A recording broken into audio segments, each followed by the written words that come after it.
Je trouve ça un peu pathétique. On est dans une stratégie de communication un peu récurrente du ministre de l'économie pour essayer de se faire décerner des brevets de modernité. Puisqu'aujourd'hui on considère qu'un homme de gauche moderne, c'est un homme qui trahit les principes et les combats de la gauche. On remet en cause le droit du travail, lorsqu'on remet en cause les protections, le travail du dimanche, lorsqu'on va dire devant le syndicat patronal que les 35 heures étaient une erreur, on s'éloigne du discours, des valeurs, du combat de son camp.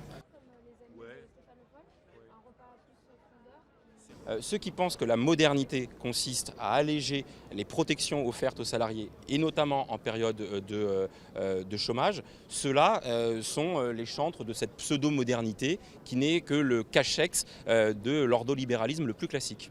Il faut être un abruti, un incompétent, ignare pour nier qu'il faille baisser la durée du travail. Non, c'est pour ça qu'on vient de passer 24 heures ensemble. Je me suis plutôt demandé si Emmanuel Macron n'était pas en train de rentrer dans une sorte de fronde, parce qu'il se sépare de ce qui est le point de vue très majoritaire au sein du Parti socialiste. D'ailleurs, Manuel Valls lui-même, c'est un comble, a dû en quelque sorte le recadrer.